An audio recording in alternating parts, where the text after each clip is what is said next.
BBC کی documentaries بنی ہوئی ہیں. BBC نے ڈاکیومنٹریز بنائی ہیں شریف خاندان اور زرداری خاندان کی چوری کے اوپر. تو ان کو ساروں کو پاک کیا جا رہا ہے. NRO 2 دے کے NRO جنرل مشرف نے دیا تھا. 4 گنا پاکستان کے قرضے بڑھے تھے NRO 1 کے بعد. لوٹ مار ہوئی تھی. ہم نے اٹھایا تھا وہ بینکرپٹ ملک جو 2018 کو ہمیں ملا تھا کہ جب دیوالیہ نکلا ہوا تھا. اور یہ اب NRO 2 جنرل باجوہ نے دیا ان کو کہ یہ آپ آئے ہیں سارے پاک ہو کے اور آہستہ آہستہ ان کے سارے کرپشن کیسز ختم ہو رہے ہیں. اور ایک ایک یعنی قانون بنائے ہیں انہوں نے نیب امینڈمنٹس میں کہ ایک ایک کی کرپشن معاف ہو رہی ہے. اور افسوس کی بات یہ ہے کہ سلمان شہباز واپس آتا ہے, ہار پہنائے جاتے ہیں اس کو, اور اس کے بعد وہ پوری پریس کانفرنس کرتا ہے کہ کتنا ظلم ہو گیا سلمان شہباز سے. پہلے تو یہ بتاؤ سلمان شہباز کہ آپ کی رمضان شوگر مل کے اندر نوکروں کے پاس 16 ارب روپے 1600 کروڑ روپیہ کیسے ان کے بینک اکاؤنٹس میں آ گیا تھا.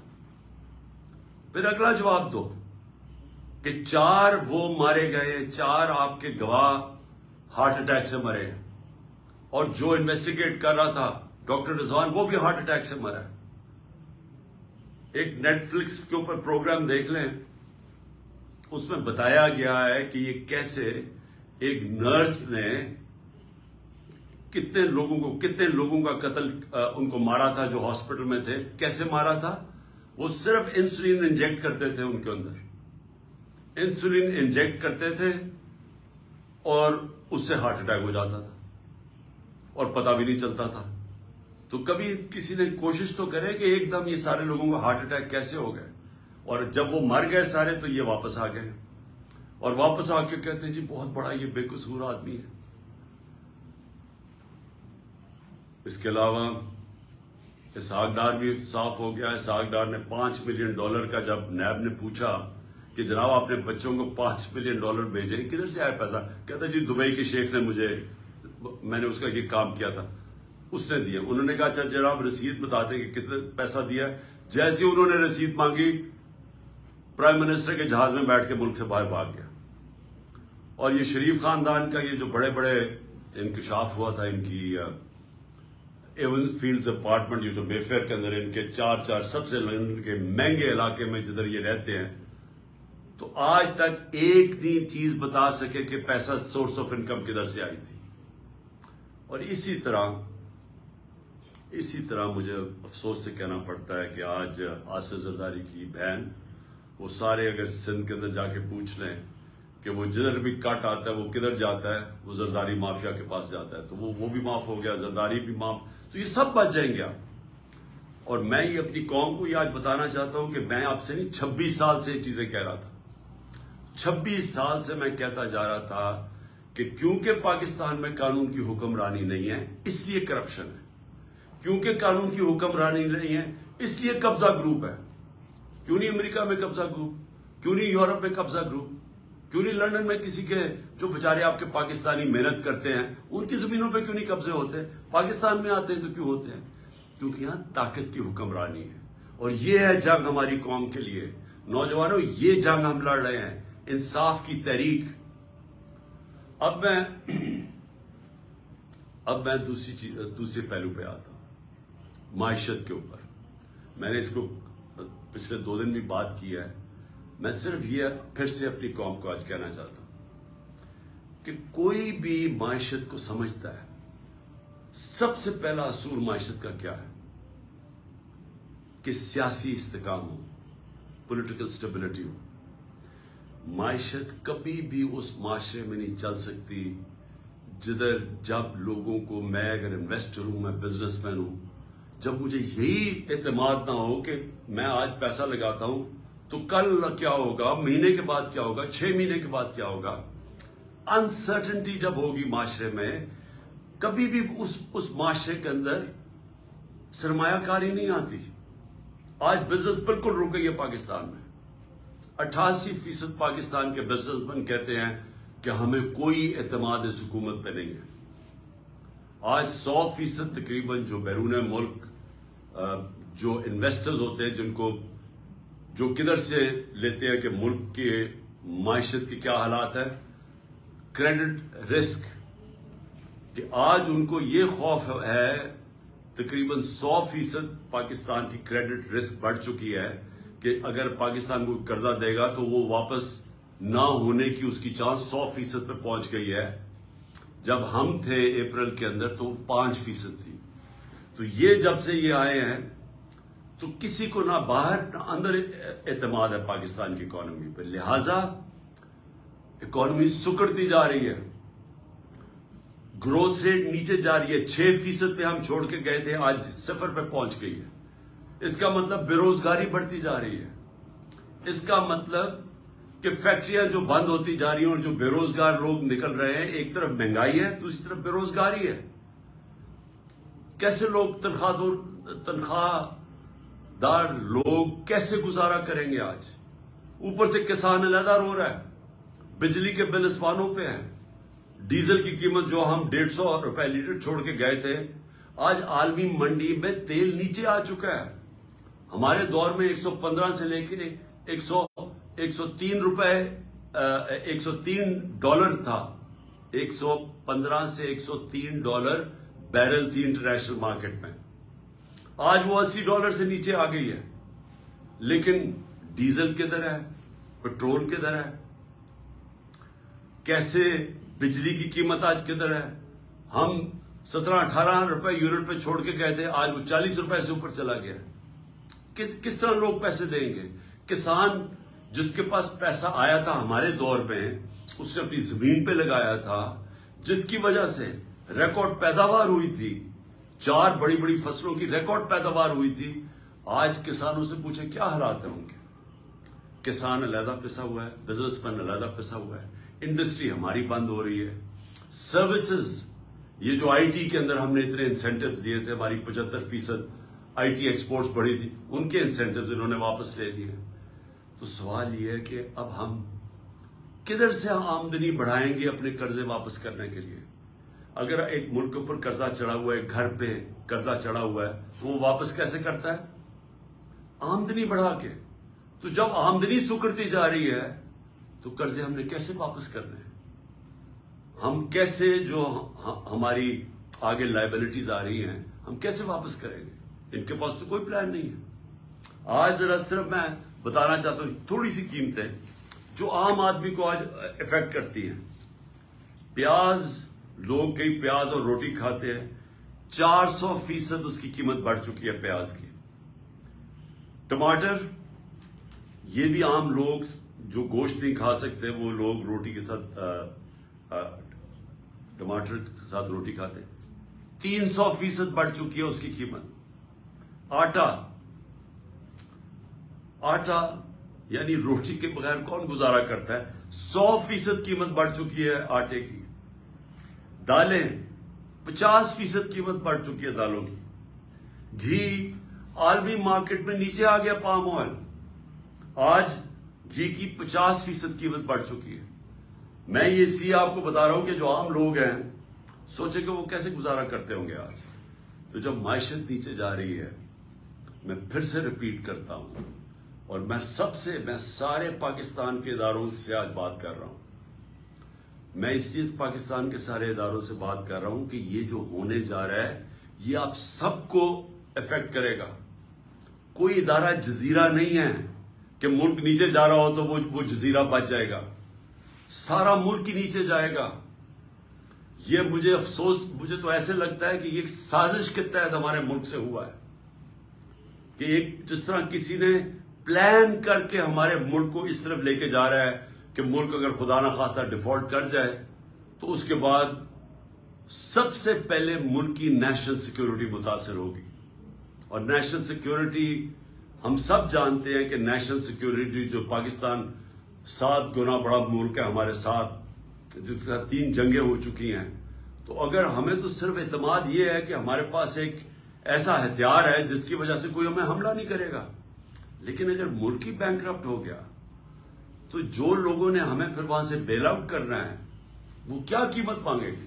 ہم سب جانتے ہیں وہ کیا قیمت مانگیں گے. میں یہ ویسے واضح آج کرنا چاہتا ہوں کہ میں یہ ایک تاثر دیا جا رہا ہے کہ جناب ہم چاہتے ہیں کہ ملک کی اسٹیبلشمنٹ ہماری مدد کرے. یہ جب ہمارے خلاف یہ دھرنے دیے جا رہے تھے اور یہ جب کہا جا رہا تھا کہ جی ساری جو پی ڈی ایم کی جماعتیں ہیں یہ سارا وقت کہہ رہے تھے کہ جی ان کو چھوڑ کے تو ہماری مدد کرے. میں بالکل کسی سے کوئی مدد نہیں مانگ رہا. میں قطعی طور پہ یہ نہیں کہہ رہا کہ اسٹیبلشمنٹ ہماری مدد کرے. میں یہ چاہ رہا ہوں کہ اسٹیبلشمنٹ نیوٹرل ہو. میں اس لیے چاہ رہا ہوں اسٹیبلشمنٹ نیوٹرل ہو کہ اسٹیبلشمنٹ کا وقار اوپر جائے. جنرل باجوہ کے دور کے اندر فاصلہ عوام اور اسٹیبلشمنٹ کے بیچ میں فاصلے بڑھ گئے. یہ ہمارے ملک کا نقصان ہے. اس ملک کو ایک مضبوط فوج کے ادارے کی ضرورت ہے. میں ایک آزاد آدمی ہوں, ایک آزاد ملک میں رہنا چاہتا ہوں. میں کسی صورت یہ نہیں چاہتا کہ ہماری فوج کمزور ہو اور ہماری آزادی چلی جائے. اس لیے یہ پاکستان کے انٹرسٹ میں ہے کہ ہمارا فوج کا ادارہ مضبوط ہو. مضبوط وہ تب ہوگا جب وہ نیوٹرل ہو, وہ مداخلت نہ کرے. جو جنرل باجوہ کے دور کے اندر جس طرح کے بے دردی سے انہوں نے ہماری پالیٹکس کے اندر جس طرح انہوں نے کیا, میں آپ کو کہتا ہوں کہ میں نے اپنی زندگی میں جس طرح کی کھلی دشمنی ہمارے ساتھ کی گئی ان 7 مہینوں کے اندر میں نے کبھی یہ نہیں دیکھا. جس طرح جو ہماری حمایت کرتا تھا, میڈیا کرتا تھا, اس کے خلاف ایکشن, ہمارے لوگوں کے اوپر دھمکیاں علیحدہ, گمنام نمبر سے ٹیلی فون آ رہے ہیں اور دھمکیاں دیے جا رہے ہیں کہ عمران خان کو علیحدہ چھوڑو. میرے خلاف سٹیٹمنٹس لینے کی کوشش کی, لوگوں کو کہا کہ عمران خان کے خلاف سٹیٹمنٹ دو. یہ جو سارا توشہ خانہ کیس ہے اس کے پیچھے کون تھا؟ کون ان کو پکڑ کے یہ لوگوں سے سٹیٹمنٹس دلوا رہا تھا؟ اور اس کے علاوہ جو ارشد شریف سے ہوا, جو اعظم سواتی سے ہوا اور ہو رہا ہے, جو شہباز گل سے ہوا, جو جمیل فاروقی سے ہوا, صرف اس لیے کہ وہ ہمارے حق میں سٹیٹمنٹس دے رہا تھا, جو ٹی وی چینل سے کیا گیا. کبھی میں نے آپ کو بتایا کہ میں نے جنرل مشرف کے مارشل لاء کی میں سخت خلاف تھا اور انہوں نے میں نے جیل گیا ان کے دور میں. میں نے کبھی اس طرح کی سختی, اس طرح کی ہیومن رائٹس کی وائلیشن اس دور میں نہیں دیکھی تھی جو میں نے اس جنرل باجوہ کے اس دور میں دیکھی. اور مجھے افسوس سے کہنا پڑتا ہے کہ جس طرح کی انہوں نے ہمارے ساتھ سختیاں کی, ایک وہ پارٹی جو کہ پاکستان کی فیڈرل پارٹی ہے, سب سے بڑی پارٹی ہے پاکستان کی اس وقت, میں یہ آگے پاکستان کی تاریخ میں سب سے بڑی فیڈرل پارٹی ہے. ذوالفقار علی بھٹو کی پیپلز پارٹی بھی اس طرح سارے پاکستان میں نہیں تھی جو آج تحریک انصاف ہے. ایک نیشنل لیول کی پارٹی ہے. ہمیں کمزور کرنے کی کوشش کی. اور تو چھوڑے جو کہ جس طرح انہوں نے اعظم سواتی سے کیا ہے, مجھے تو حیرت ہوتی ہے کہ کیسے کسی ایک سینیٹر, ایک وہ شہری جو باہر کمائی کر کے پاکستان اپنا پیسہ لے کے آتا ہے, کیسے اسے صرف ایک ٹویٹ کے اوپر, کیا ٹویٹ یہ اس نے کی کہ جنرل مشرف نے NRO 2 دیا؟ سارا پاکستان جانتا ہے کہ جنرل مشرف نے جنرل باجوہ نے NRO 2 دیا, مشرف نے NRO 1 دیا, سب کو پتا ہے. ہمیں کئی دفعہ انہوں نے کہا جب ہم گورنمنٹ میں تھے کہ جی چھوڑ دیں احتساب کو, چھوڑ دیں اقتصادیات کے اوپر کانسنٹریٹ کرو, اکانومی پہ کانسنٹریٹ کریں, احتساب کو بھول جائیں. ہمیں فیٹف کے اندر انہوں نے ان کی طرف سے آئی ریکویسٹ کہ جناب فیٹف میں ان کو NRO 2 دے دو, یہ اپوزیشن کو. تو ہمیں تو پتا ہے کہ NRO 2 کس نے دیا. تو اگر اعظم سواتی نے یہ ٹویٹ کری تھی, یہ اس کی اتنی بڑی سزا تھی کہ اس کو پہلے پوتوں اور پوتیوں کے سامنے گھر میں 3 بجے گھس کے مارا گیا, پھر اس کو ننگا کر کے ISI نے اس کو مارا علیحدہ, اور اس کے بعد اس کو جو کیسٹ اس کی بیوی اور بیٹی کو دی گئی وہ گندی کیسٹ, اور اس کے بعد اب اس کے اوپر 30 کیس اور کر دیے. اس عمر میں آدمی کو کبھی کوئٹہ جا رہا ہے اور کبھی سندھ جا رہا ہے. اور میں آج کوئٹہ اور سندھ کے ہائی کورٹس کو سلام پیش کرتا ہوں کہ جس طرح انہوں نے سٹینڈ لیا اس کے اوپر. لیکن کیا یہ ایک مہذب معاشرے میں، ایک ڈیموکریٹک معاشرے میں ہوتا ہے؟ یہ تو ڈکٹیٹرشپ میں بھی اتنا برے حالات نہیں تھے. اور اس کے بعد شہباز گل، اس کے اوپر 8 کیس اور کر دیے. میں ایکس پرائم منسٹر پاکستان کا، مجھے پتا ہے کس نے گولیاں، کس نے میرے اوپر قاتلانہ حملہ کیا. مجھے پتا ہے وہ کون ہے. میں اپنی ایف آئی آر نہیں کٹوا سکا تو اور کون کٹوائے گا پاکستان میں؟ اور کون آج مجھے بتائے کمزور آدمی، اگر ایکس پرائم منسٹر سب سے بڑی پارٹی کا ہیڈ اگر وہ نہیں کر سکتا تو باقی کون کر سکتا ہے؟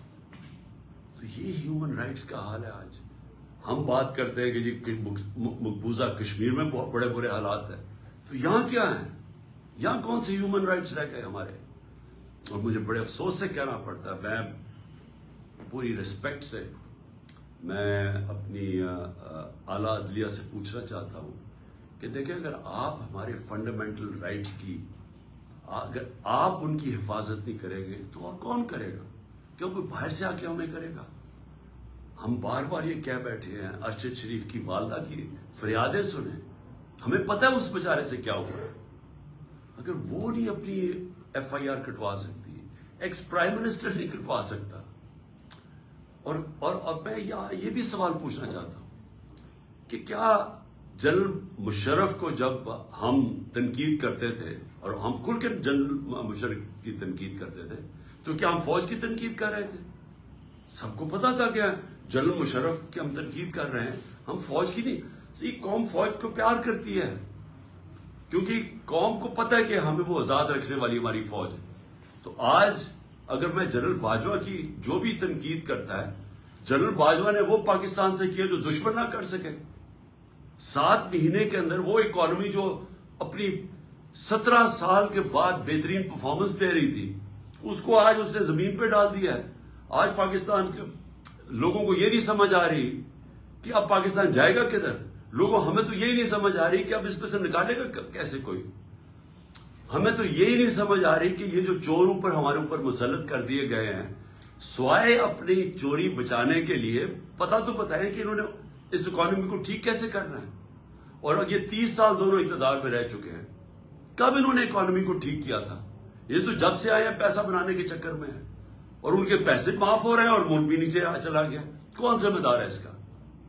تو یہ ہمارا رائٹ ہے، یہ میرا جمہوری رائٹ ہے یہ کہنے کا. اور میں آپ کو پھر سے یہ کہہ دوں کہ میں یہ باتیں اس وجہ سے، یہ قاتلانہ حملہ میرے اوپر ہوا تھا میرا منہ بند کرنے کے لیے. یہ منہ نہیں بند ہونے لگا. یہ جب تک میں زندہ ہوں، میں اس ملک کے لیے کھڑا ہوں گا، اس ملک کی آواز بلند کروں گا. میں کسی صورت سے اپنی آواز بند نہیں کرنے لگا. اور میں یہ چاہتا ہوں کہ اگر کوئی ادارے کے اندر کالی بھیڑے ہیں تو ادارہ اپنا وقار اونچا کرتا ہے جب ان کے اگینسٹ ایکشن لیتا ہے. یہ نہیں کہ جو بات کرتا ہے ان کے اوپر کارروائی شروع کر دے، جو کہ اعظم سوادی سے خاص طور پہ ہوا. اور میں آخر میں الیکشن کمیشن کے اوپر بات کرنا چاہتا ہوں. میں پھر سے یہ کہتا ہوں کہ میں نے پاکستان میں جب سے بھی میں 26 سال سے الیکشن لڑ رہا ہوں، میں نے اپنی زندگی کے اندر کبھی اس طرح کا الیکشن کمشنر نہیں دیکھا. جو ایک تو یہ جو سکندر سلطان ہے، اور دوسرا جو کہ سندھ کا الیکشن کمیشن ہے.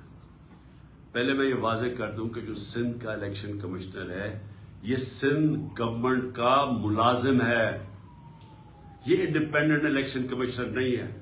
ہم سپریم جوڈیشل کاؤنسل کے پر کیس لے کے گئے ہوئے ہیں اس کا. اور مجھے افسوس ہوتا ہے کہ اتنی دیر سے ہمارا کیس پڑا ہوا ہے سپریم جوڈیشل کاؤنسل میں، کوئی سن ہی نہیں رہا کہ کیسے ہو سکتا ہے کہ سندھ گورنمنٹ کا ملازم غیر جانبدار ہو جو ان سے تنخواہ لے رہا ہے. اور جو اس نے کیا ہے چیف الیکشن کمشنر نے، سوائے اس کے اس کا 1 پوائنٹ ایجنڈا ہے کہ عمران خان کو ڈسکوالیفائی کیسے کرنا ہے. توشہ خانہ کا کیس اس نے پکڑا ہوا ہے. جس وقت بھی یہ کیس عدالت میں جائے گا اس کے ہاتھ سے نکلے گا. میں آج رائٹنگ میں اس قوم کو دیتا ہوں, ہر چیز اخلاقی طور پہ اور قانونی طور پہ اس میں جائز میں نے کی ہے.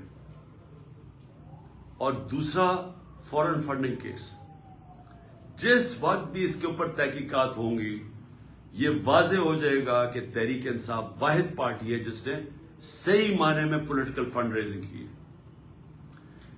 سپریم کورٹ نے بھی 2018 میں کہا ہوا ہے اس کو, الیکشن کمیشن کو, پھر سے ہائی کورٹ میں بھی کہا ہوا ہے کہ جو فنڈنگ کیس ہیں تینوں parties, Peoples Party, P M L N اور تحریک انصاف کی اکٹھی سنی جائے. 4 سال ہو گئے ہیں تحریک انصاف کو کٹہرے پہ کھڑا کیا ہوا ہے اور ان دو پارٹیز کے کیسز نہیں سنتا. کیسز اس لیے نہیں سنتا کہ جب یہ کیس آپ قوم کے سامنے آئیں گے تو آپ کو پتا چلے گا کہ ان پارٹیز کا کوئی طریقہ ہی نہیں ہے فنڈ ریزنگ کا. یہ فنڈز کیسے اکٹھے کرتے ہیں, یہ بڑے بڑے نامور, اور میں وہ بزنس مین بھی جانتا ہوں جو بڑے بڑے جن کو یہ پہلے مل کے ان کے ساتھ ان کے بزنس پارٹنر ہی ہوتے ہیں, ان کو پیسہ بنا کے دیتے ہیں, پھر الیکشن آتا تو ان سے بڑے بڑے اربوں روپیہ لے لیتے ہیں. یہ ہے ان کی فنڈ ریزنگ. وہ پارٹی جس نے 40,000 لوگوں کا ووٹ ڈیٹا بینک ہے, ڈونر بینک ہے 40,000 لوگوں کا, وہ پارٹی کو اس نے کھڑا کیا ہوا ہے. کبھی کچھ کر رہا ہے, کبھی ایف آئی اے سے چیک کر رہا ہے, کبھی کوئی ہمارے ڈونرز کو تنگ کر رہا ہے. اس کے پیچھے پڑا ہوا یہ, ان سے نہیں پوچھتا کہ جناب آپ بتائیں آپ کی کیوں نہیں. اور میں نے سنا ہے کہ انشاءاللہ ان کا کیس لگنے لگا ہے اور ہم انتظار کر رہے ہیں کہ ساری قوم کو پتا چلے کہ یہ دونوں پارٹیز پیسہ کیسے اکٹھا کرتی ہے. اور پھر توشہ خانہ, میں پھر چیلنج کرتا ہوں کہ جب بھی توشہ خانہ لگے گا, کوئی چیز عمران خان نے اللیگل نہیں کی, کوئی کسی قسم کا نہ آج تک پہلے قانون توڑا ہے, نہ آج توڑے گا, نہ کبھی آگے بھی توڑے گا. لیکن جنہوں نے قانون توڑا ہے, جنہوں نے توشہ خانہ میں ڈاکہ مارا ہے, اس میں ہے نواز شریف اور آصف زرداری. کیوں ڈاکہ مارا ہے؟ کیونکہ گاڑی توشہ خانہ سے نکالنا غیر قانونی ہے. 3 مہنگی گاڑیاں آصف زرداری نے توشہ خانہ سے نکالی ہیں اور ایک نواز شریف نے نکالی. کیوں نہیں الیکشن کمیشن پوچھتا ان سے؟ نواز شریف تو چلے مفرور ہے, ابھی آئے گا ڈرائی کلین ہو جائے گا پھر سے, تو اس سے پوچھے تو صحیح کہ تم نے گاڑی کیوں نہیں نکالی ہے, کیوں نہیں اس کے اوپر آگے کیس چلتا, کیوں نہیں زرداری تو ممبر آف پارلیمنٹ ہے, کیوں نہیں اس کا نیب کا کیس کھولتا کہ 3 گاڑیاں مہنگی گاڑیاں اس نے نکالی ہے توشہ خانہ سے.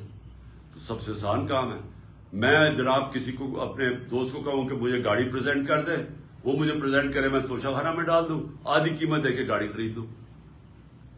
تو اسی لیے اجازت نہیں ہے اس کی. تو میں اس سے سوال پوچھتا ہوں کہ ان سے کیوں نہیں پوچھا آج تک؟ اور پھر کیا وجہ ہے کہ جو بھی کیس جاتا ہے ہمارا اس الیکشن کمیشنر کے پاس ہمارے خلاف فیصلہ ہو جاتا ہے. 8 دفعہ ہم عدالت میں گئے اور عدالت میں انہوں نے اس کے فیصلے رد کیے. اور اگلا میرا سوال ہے کہ ہم اس کے اگینسٹ عدالت میں گئے ہوئے چیف الیکشن کمیشن کے, ہمارے کیس ہی نہیں سنے جاتے اور وہ ہر روز ہمارے خلاف نیا کوئی فیصلہ کرتا رہتا ہے. دیکھیں پاکستان کے اندر اگر فری اینڈ فیئر الیکشن نہ کروائے گئے, میں آج آپ ساری قوم کو آگاہ کرنا چاہتا ہوں کہ اگر میں بڑا ہوں اس قوم کا تو میرا کام ہے اپنی قوم کو سمجھانا کہ اگر اس ملک میں فری اینڈ فیئر الیکشن نہ کروائے گئے, یا انتشار ہوگا, آگے ملک کے اندر حالات برے ہیں, آگے یہاں سیاسی استحکام نہیں ہے, آگے اس ملک کے اندر یہ چور جو اوپر بیٹھے ہوئے ہیں یہ پوری کوشش کر رہے ہیں کہ کسی نہ کسی طرح میچ تو ان سے کھیلا نہیں جاتا, کسی نہ کسی طرح ڈسکوالیفائی کریں, کیسز کریں, ایف آئی آر کریں. میرے اوپر 30 ایف آئی آر ہو چکی ہے اور مجھے کوئی فکر نہیں ہے. میں کوئی ملک سے باہر نہیں بھاگا یہ سارے چوروں کی طرح. یہ سارا شریف خاندان بھی باہر بھاگ جاتا ہے جب کیس ہو.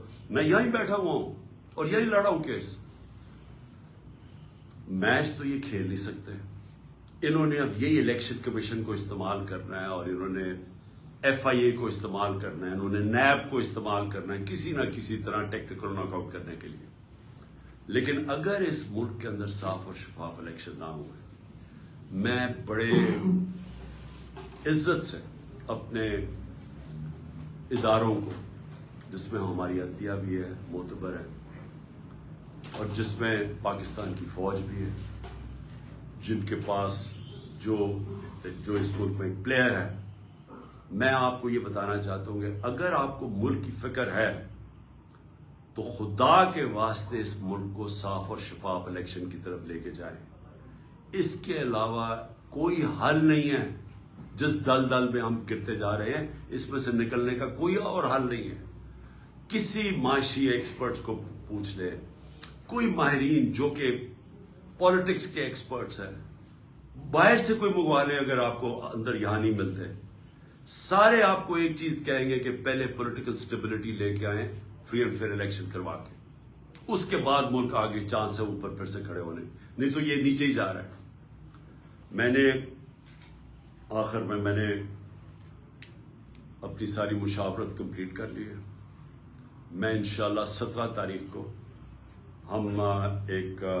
ہماری پارٹی کی گیدرنگ ہو رہی ہے بڑی لبرٹی چوک کے اوپر, اور انشاءاللہ لبرٹی چوک پہ میں اپنے خطاب کے اوپر اپنی قوم کو ڈیٹ دوں گا جب ہم 2 اسمبلیز, ہماری جو پختونخوا کی اسمبلی اور ہماری جو پنجاب کی اسمبلی ہے, اس کو ہم ڈیزالو کریں گے, اس میں سے نکل کے ہم الیکشن اناؤنس کروائیں گے. اس کے علاوہ ہمارے جو 123 یا غالباً 125 نیشنل اسمبلی کے ممبرز ہیں جو انہوں نے ابھی تک استعفے قبول نہیں کیے, ہم نیشنل اسمبلی کے اندر جا کے اسپیکر کے سامنے کھڑے ہو کے کہیں گے کہ ہمارے استعفے قبول کرو, تاکہ ہم نیشنل اسمبلی سے بھی ریزائن کریں, اور پھر تقریباً 70% پاکستان کے الیکشن ہوگا. قانون آئین یہ کہتا ہے کہ جیسی اسمبلیز ڈیزالو ہوتی ہے تو اس کے 90 دن کے بعد الیکشن ہوگا. تو یہ سمجھ لیں کہ انشاءاللہ 17 تاریخ کو میں ڈیٹ دوں گا, اور اس کے بعد ہمارے 70% پاکستان الیکشن میں چلا جائے گا, الیکشن بورڈ میں. عقل تو یہ کہتی ہے کہ اگر 70% ملک میں الیکشن ہو رہا ہے تو آپ نیشنل اسمبلی سارے ملک کا ہی الیکشن کروا دیں. لیکن بدقسمتی ہماری یہ ہے کہ ہمارے یہاں مجرم جرائم پیشہ لوگ بیٹھے ہوئے ہیں, ان کو کوئی قوم کی فکر نہیں ہے, ان کی دولت ملک سے باہر پڑی ہوئی ہے. روپیہ گرتا ہے تو ان کی دولت میں اضافہ ہو جاتا ہے کہ ان کے پیسے ڈالر میں پڑے ہوئے ہیں. ان کا جینا مرنا پاکستان میں نہیں ہے. جب بھی مشکل وقت آئے گا یہ پھر اپنا بوریا بستر اٹھا کے باہر چلے جائیں گے, جدھر یہ بڑے آرام سے زندگی گزار رہے ہیں. ان کا صرف مقصد یہ ہے کہ ان کے کرپشن کیسز معاف ہوں, تاکہ ان کی سلیٹ جیسے جنرل مشرف نے صاف کی تھی, اب یہ جناب جنرل باجوہ کی بدولت ان کی سلیٹ صاف ہوگی, اور اس کے بعد پھر سے یہ امید لگا کے بیٹھے ہوئے ہیں کہ راؤنڈ 3 آئے گا ان کا ملک کو لوٹنے کے لیے. تو اس لیے ان کو کوئی انٹرسٹ نہیں ہے الیکشن کروانے کا. ان کو ڈر لگا ہوا ہے کہ الیکشن کروانا یہ ہار جائیں گے اور پھر سے ان کے کرپشن کیسز سامنے آ جائیں گے. اس لیے ان کا انٹرسٹ اور پاکستان کا انٹرسٹ مختلف ہے, اپوزنگ اینڈز کے اوپر ہے. قوم کا انٹرسٹ اس وقت یہ ہے کہ ملک میں فوری طور پہ الیکشنز کروائے جائیں, اور انشاءاللہ 17 تاریخ کو لبرٹی چوک جدھر ہماری گیدرنگ ہوگی, میں انشاءاللہ آپ کو وہ ڈیٹ دوں گا جس دن ہم اپنی 2 اسمبلیوں سے نکل جائیں گے. پاکستان زندہ باد.